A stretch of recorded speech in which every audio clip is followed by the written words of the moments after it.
আজি ক্লাছলৈ স্বাগতম জনাইছোঁ।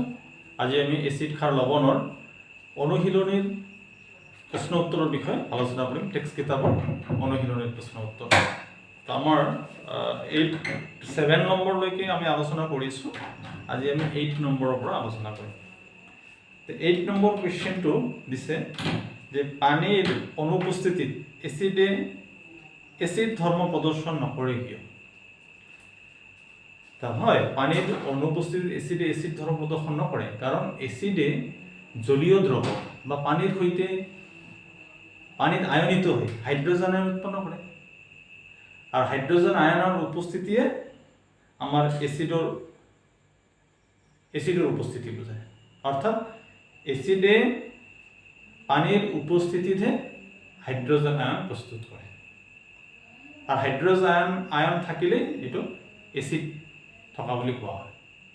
সেইকাৰণে পানীৰ অনুপস্থিতিত আমাৰ এচিড ধৰ্ম প্ৰদৰ্শন নকৰে। Very simple. এতিয়া মই লিখি দিছোঁ নম্বৰ 8 নম্বৰ কি কুৱেশ্যনটো হ'ল পানীৰ অনুপস্থিতিত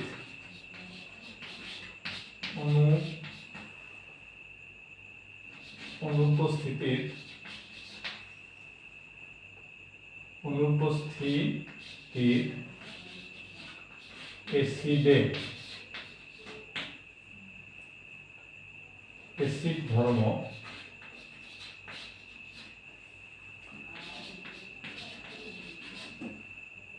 প্ৰদৰ্শন নকৰে কিয়? প্ৰদৰ্শন নকৰে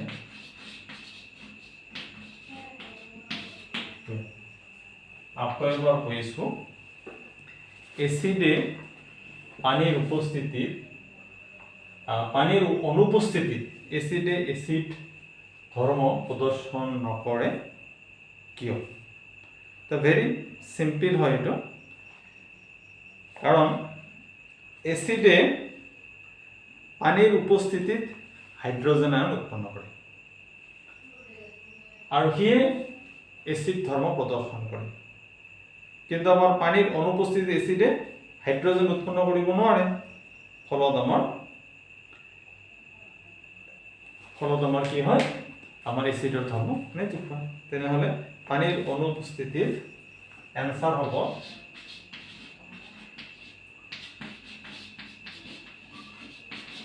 পানির অনুপস্থিতিত এসিডে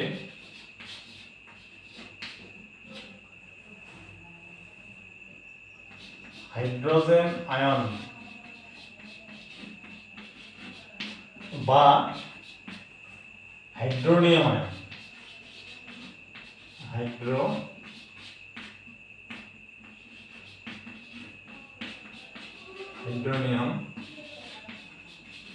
আয়ন মানে এসিডে জলীয় দ্রবত আমার হাইড্রোজেন আয়ন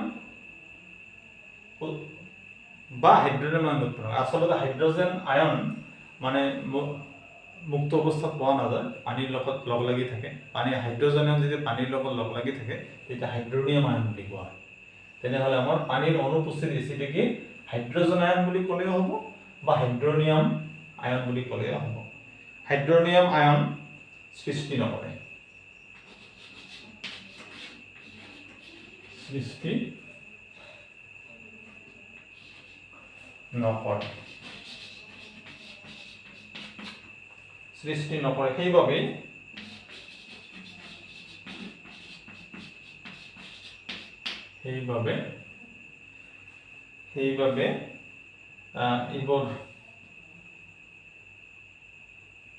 সেইবাবে এসিডে পানিৰ উপৰ পানিৰ বা এইবোৰে দিলে হয়। সেইবাবে আমাৰ এইবোৰে এসিড ধৰ্ম প্ৰদৰ্শন নকৰে। কোনে? এইবোৰে।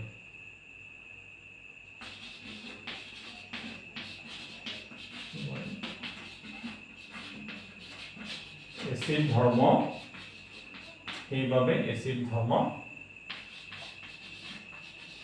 প্ৰদৰ্শন নকৰে। হয়, পানীৰ অনুপস্থিতিত এচিডে হাইড্ৰজেন আয়ন বা হাইড্ৰনিয়াম আয়ন সৃষ্টি নকৰে, সেইবাবে এইবোৰ এচিড ধৰ্ম প্ৰদৰ্শন নকৰে। এইটো আমাৰ হৈ গ'ল। নেক্সট আমাৰ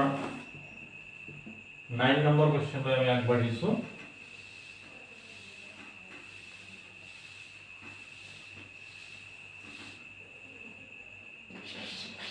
9 নম্বৰ কুৱেশ্যন আমাক দিয়া আছে,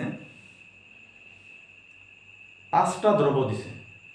5টা দ্ৰৱ A, B, C, D, E 5টা দ্ৰৱ দি দিছে।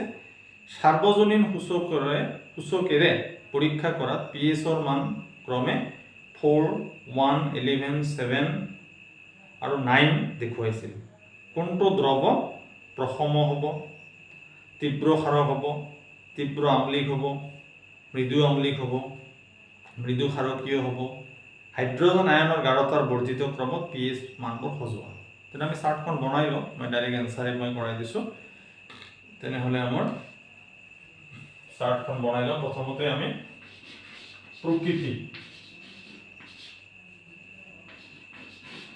প্ৰকৃতি বা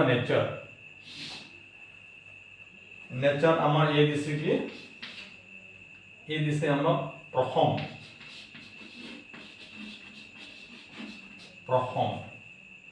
তাৰপিছত বি দিছে তীব্ৰ ক্ষাৰক,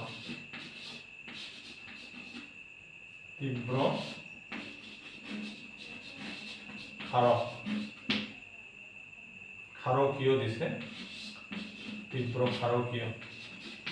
সি দিছে তীব্ৰ আম্লিক,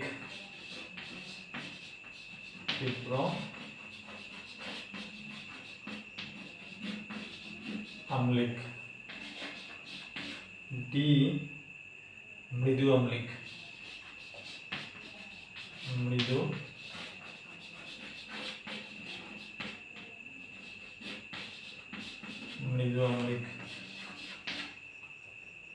তাৰপাছত ডি হৈ গ'ল। ই দিছে মৃদু ক্ষাৰকীয়,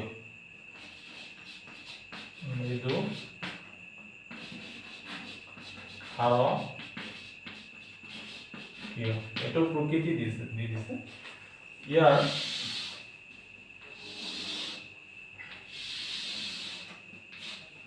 তাৰপিছত কি দিছে, আমাৰ pHৰ মান দি দিছে। pHৰ মানবিলাক দিয়া আছে, আমি লিপিবদ্ধ কৰি লওঁ। pHৰ মান দিছে আমাৰ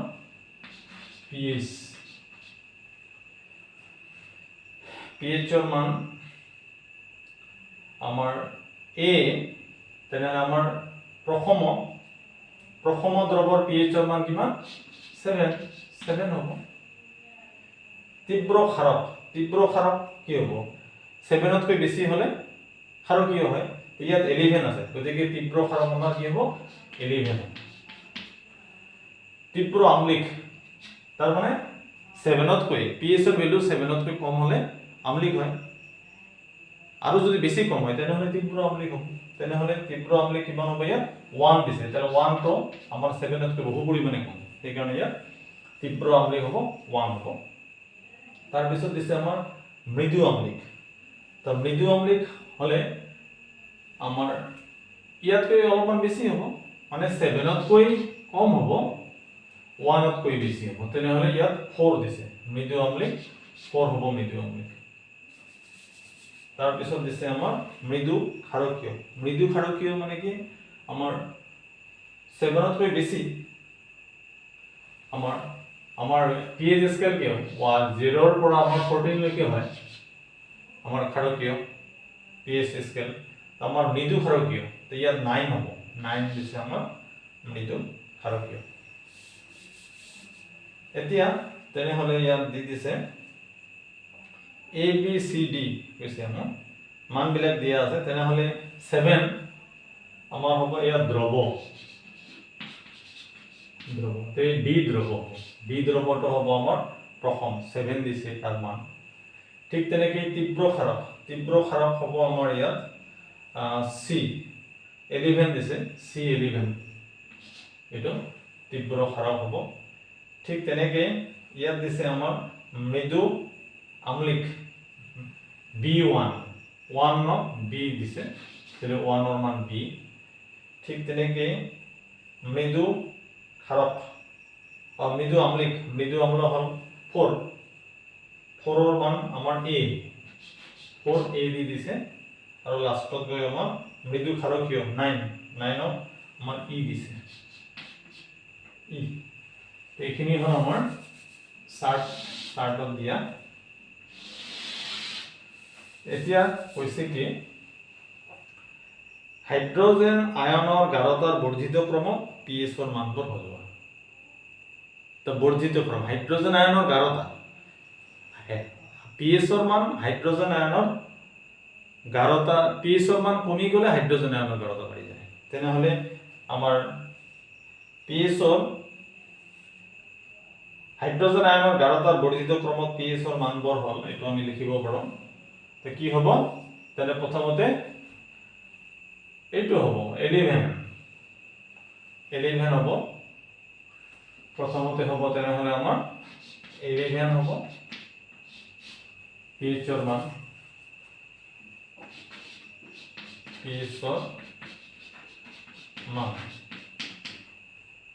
হাইড্ৰোজেন আয়নৰ বৰ্ধিত ক্ৰমত প্ৰথমতে 11 হ'ব 11 ৰ পিছত কি হ'ব 9 হ'ব 9 ৰ পিছত কিমান হ'ব 7 হ'ব 7 ৰ পিছত কিমান হ'ব 4 হ'ব 4 ৰ পিছত 1 এইটোই হল pH ৰ মান হাইড্ৰোজেন আয়নৰ বৰ্ধিত ক্ৰমত কাৰণ pH ৰ মান কমি গলে হাইড্ৰোজেন আয়নৰ গাঢ়তা বাঢ়ি যায় ইয়াত ক্ৰমে হাইড্ৰোজেন আয়নৰ গাঢ়তা বাঢ়ি গৈছে এইটো হৈ গল নেক্সট 10 নম্বৰ কোৱেশ্চন লৈ আমি আগবাঢ়িছো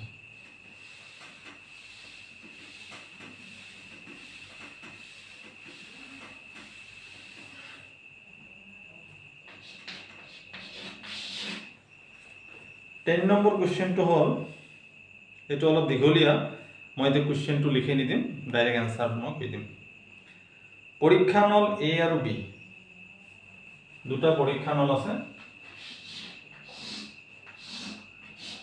परीक्षा नल ए और परीक्षा नल आमार बी दुटा परीक्षा नल समान दৈৰ্ঘ্যৰ समान মেগনেছিয়ামৰ ফিতা লোৱা এই পৰীক্ষা নলত হাইড্ৰোক্লোৰিক এসিড আছে ইয়াত আছে হাইড্ৰোক্লোৰিক এসিড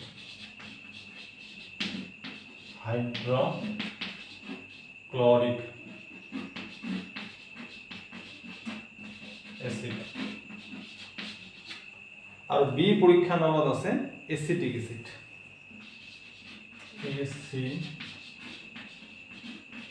acetic acid ইয়াত কি কৈছে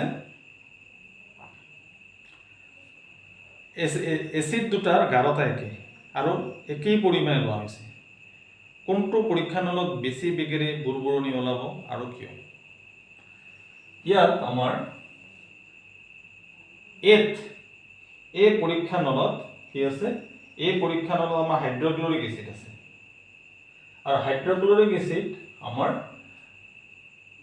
मैग्नेशियमर ফিতা লোৱা হৈছে मैग्नेशियमर ফিতাৰ সৈতে হাইড্ৰোক্লোৰিক এসিডৰ বেছি বুৰবুৰণি সৃষ্টি কৰিব কাৰণ হাইড্ৰোক্লোৰিক এসিড এসিটিক এসিডতকৈ বেছি সক্ৰিয় তেখিনি আছে আমাৰ ইয়াত তেনেহলে आंसर কোনটো পৰীক্ষা নলত বেছি বুৰবুৰণি ওলাব আৰু কি ওলাব আমাৰ পৰীক্ষা এই পৰীক্ষা নলত বেছি বুৰবুৰণি ওলাব আৰু কি ওলাব কাৰণ হাইড্ৰোক্লোৰিক এসিড এসিটিক এসিডতকৈ অধিক সক্ৰিয় তে आंसर হ'ব এইটো এ পৰীক্ষা নলত आंसर হ'ব এ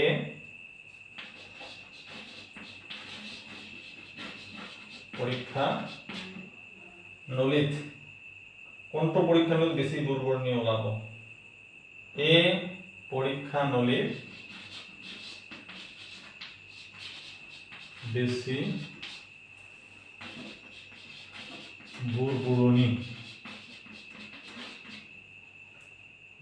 বুৰবুৰণি ওলাব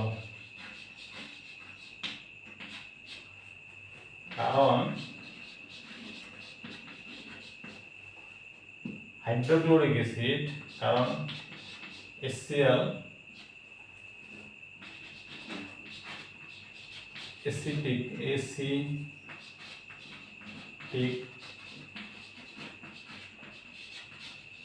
এচিডতকৈ বেছি সক্ৰিয়। এইখিনি আনসাৰ এটা ভেৰি সিম্পল।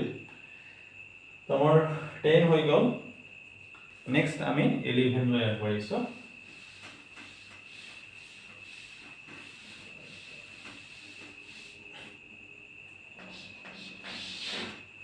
11 কোৱেশ্চনটো দিয়া কি দিছে চাও।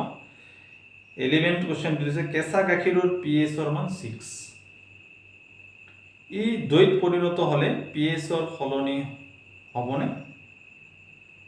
হ্যাঁ, pH ৰ সলনি হ'ব, কাৰণ pH ৰ মান তললৈ যাব। কাৰণ কি ই লেকটিক এসিড ফৰ্মেশন কৰিব। তা লেকটিক এসিড যদি ফৰ্মেশন হয় তে এসিডিও গুণটো বেছি হ'ব, pH ৰ মান কমি যায়।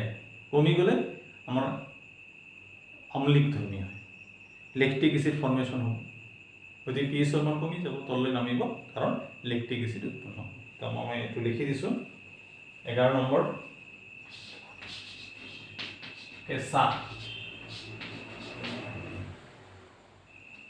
কেঁচা গাখীৰ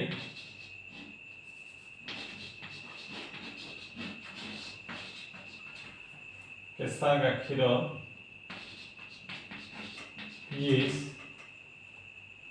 pH ৰ মান 6। ই দৈত পৰিণত হলে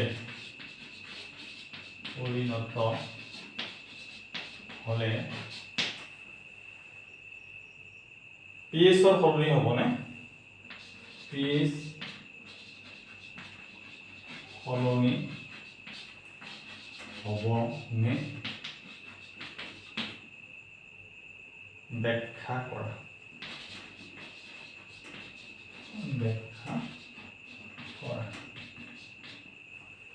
কাৰণ আমি ইয়াত জানো কি যে pH ৰ মান বাঢ়ি গলে হাইড্ৰোজেন আয়নৰ গাঢ়তা কমি যায়। মানে হাইড্ৰোজেন আয়ন গাঢ়তা pH ৰ মানৰ ব্যস্তানুপাতিক। ইয়াত কেঁচা গাখীৰৰ pH ৰ মান 6। ই দৈত পৰিণত হলে pH ৰ মান সলনি হ'বনে? হ'ব। ই দৈত পৰিণত হলে pH ৰ মান কমি যাব। pH ৰ এনসাৰ হ'ব কি? pH ৰ মান তললৈ যাব বা কমি যাব। কাৰণ কি? কাৰণ হল আমাৰ লেকটিক এসিড দৈত পৰিণত হলে দৈয়ে লেকটিক এসিড উৎপন্ন কৰে। কাৰণ দৈয়ে দৈত লেকটিক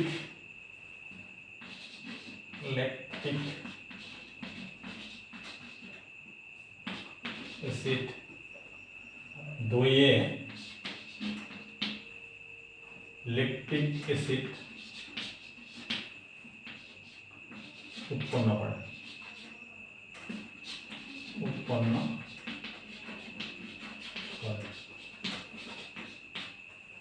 এসিড উৎপন্ন হলে pH ৰ মানটো কমি যায়। এইটোৱে হ'ল কাৰণ pH ৰ মান কমি যাব, কাৰণ দৈয়ে লেকটিক এসিড উৎপন্ন কৰিব। এইটো হৈ গ'ল 11 হৈ গ'ল। নেক্সট আমি 12 লৈ আগবাঢ়িছো।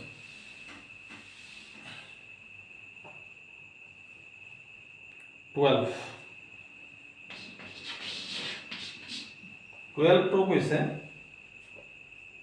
এজন গোৱালে কেঁচা গাখীৰত সামান্য পৰিমাণৰ বেকিং সোডা যোগ কৰিলে। খোৱা সোডা মানে বেকিং সোডা।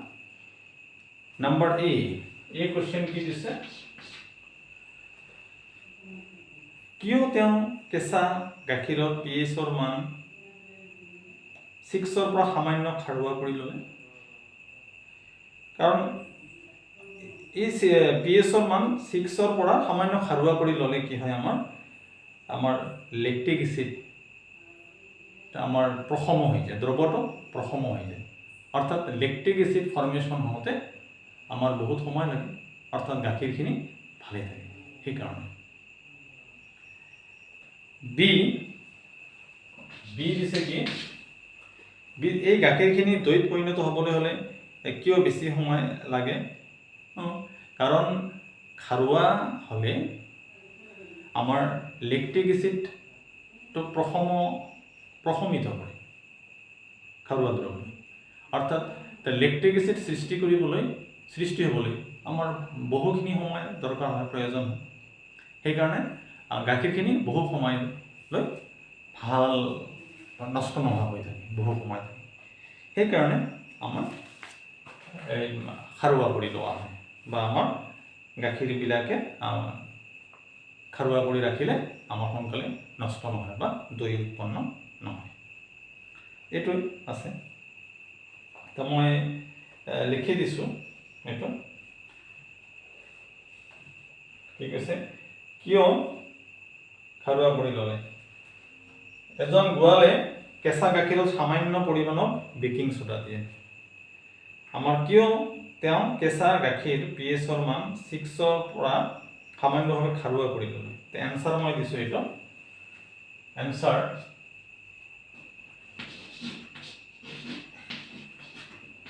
কিয় খাৰুৱা কৰি ল'লে? কাৰণ হ'ল গাখীৰত বেকিং ছ'ডা।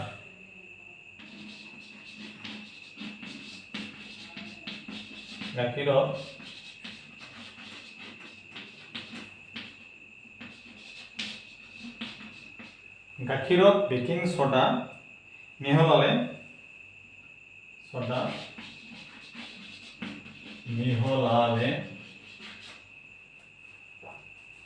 গাখীৰ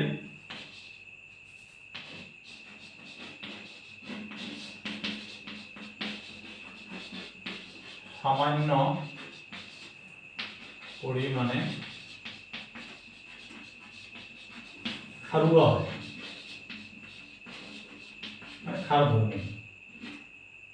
খাৰুৱা হয়। ফলত গাখীৰ বেছি সময়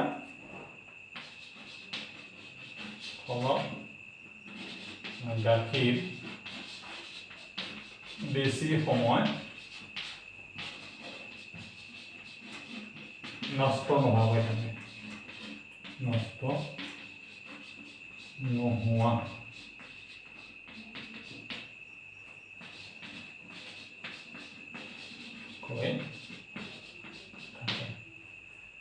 তাহলে গাখীৰত সামান্য বেকিং ছ'ডা যোগ কৰিলে কি হয়, গাখীৰখিনি খাৰুৱা হয় আৰু ফলত গাখীৰ বেছি সময় নষ্ট নোহোৱাকৈ থাকে।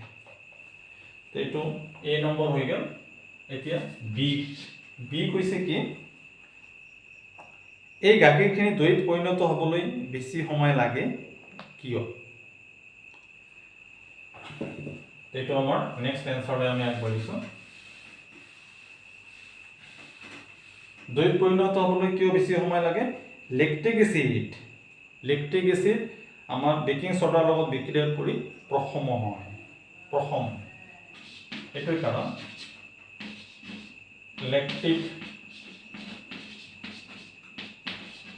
এচিড বেকিং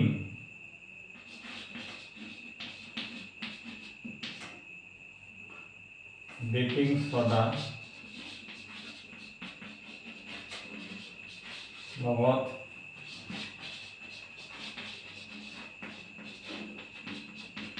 বিক্ৰিয়া কৰি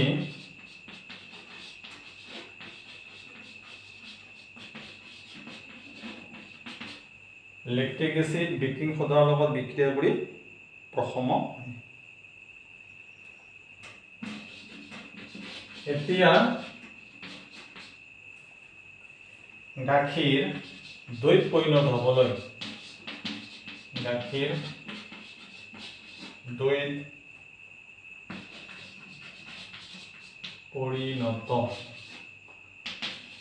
হ'বলৈ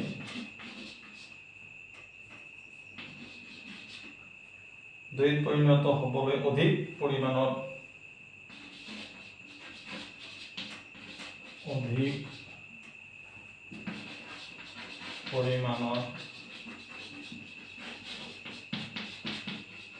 লেক্টিক এচিডৰ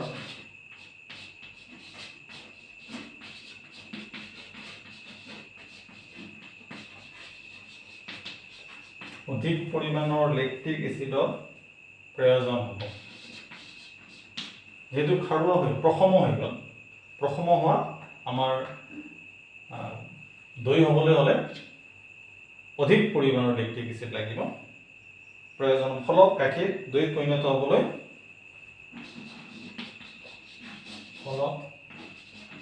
গাখীৰ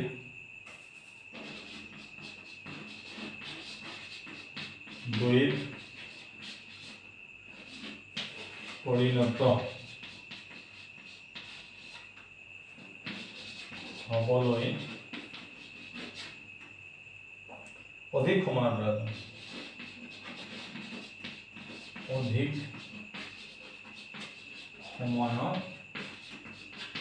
প্ৰয়োজন।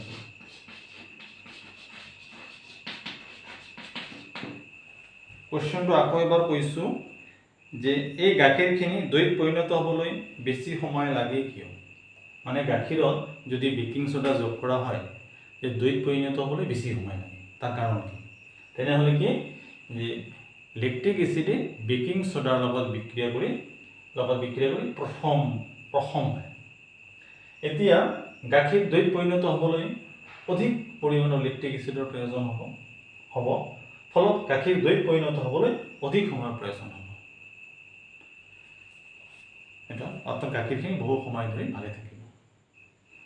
এইটো হৈ গ'ল 12 নম্বৰ।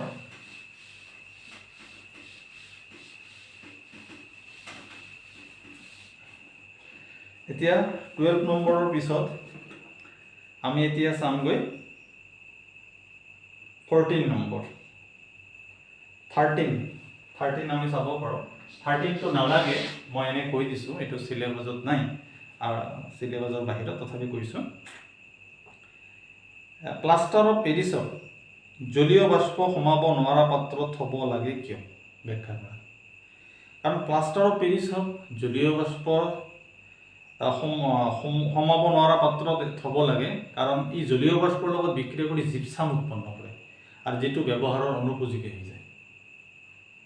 জিপছাম উৎপন্ন হ'লে সেইটো ব্যৱহাৰৰ অনুপযোগী হৈ যায়। সেইকাৰণে আমাৰ প্লাষ্টাৰ অফ পেৰিছক কি কৰা হয়? জলীয় বাষ্প সোমাব নোৱাৰা পাত্ৰ ৰখা হয়, ভালে থাকে। তো জলীয় বাষ্প প্লাষ্টাৰ অফ পেৰিছৰ লগত জলীয় বাষ্প লগ লাগিলে বিক্ৰিয়া কৰি জিপছাম উৎপন্ন হয়, ফলত আমাৰ প্লাষ্টাৰ অফ পেৰিছটো ব্যৱহাৰৰ বাবে অনুপযোগী হয়। সেইটোৱেই কাৰণ আছে। এইটো হৈ গ'ল, এইটো চিলেবাছৰ বাহিৰত হয়, তথাপি মই কৈছোঁ। এতিয়া নেক্সট আমি 14 লৈ আগবাঢ়িছোঁ। 14টো ইম্পৰ্টেণ্ট হয়। প্ৰশমন বিক্ৰিয়া কি? দুটা উদাহৰণ দিয়ে, ইম্পৰ্টেণ্ট হয়। কুৱেশ্যনটো লিখি দিছোঁ মই। প্ৰশমন বিক্ৰিয়া কি? দুটা উদাহৰণ দিয়া, দুটা উদাহৰণ দিয়া। উত্তৰ, প্ৰশমন বিক্ৰিয়া হল কি? এসিড और क्षारকৰ বিক্ৰিয়াত লবণ আৰু পানী উৎপন্ন হয় আৰু এই বিক্ৰিয়াবোৰক এসিড আৰু ক্ষাৰকৰ বিক্ৰিয়াবোৰক কি প্ৰশমন বিক্ৰিয়া বুলি কোৱা হয়। এনেবোৰ বিক্ৰিয়াত কি হয়? এসিডে ক্ষাৰকক প্ৰশমিত কৰে আৰু ক্ষাৰক এসিডক প্ৰশমিত কৰে, অৰ্থাৎ তাহাঁতৰ যিটো গুণাগুণ নাইকিয়া কৰে, সেইকাৰণে প্ৰশমন বিক্ৰিয়া বুলি কোৱা হয়। তেনেহ'লে আমাৰ প্ৰশমন বিক্ৰিয়া কাক কয়? মই লিখি দিছোঁ, এসিড আৰু ক্ষাৰক, এসিড আৰু ক্ষাৰকৰ বিক্ৰিয়াত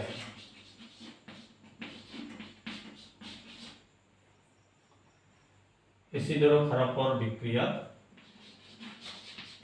লৱণ আৰু পানী উৎপন্ন হয়। এচিড আৰু ক্ষাৰকৰ বিক্ৰিয়া লৱণ আৰু পানী উৎপন্ন হয়। এইবোৰ বিক্ৰিয়াকে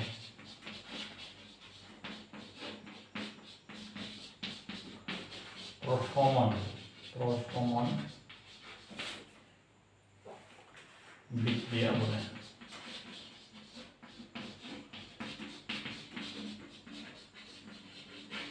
আমি শব্দ সমীকৰণত এটো প্ৰকাশ কৰিব পাৰো। শব্দ সমীকৰণ লিখিলে কি হ'ব? এচিড প্লাস ক্ষাৰক বিক্ৰিয়া কৰি কি হয় আমাৰ লবণ প্লাস পানী।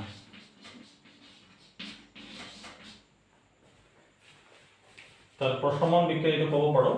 এচিড যিবোৰ এচিড আৰু ক্ষাৰকৰ বিক্ৰিয়া বা ক্ষাৰকে এচিডৰ সৈতে বিক্ৰিয়া কৰিলে লবণ আৰু পানী উৎপন্ন কৰে, এনেবোৰ বিক্ৰিয়া কিবা প্ৰশমন বিক্ৰিয়া। এতিয়া আমি উদাহৰণ দুটা দিব কৈছে, তো উদাহৰণ দুটা আমি দিম।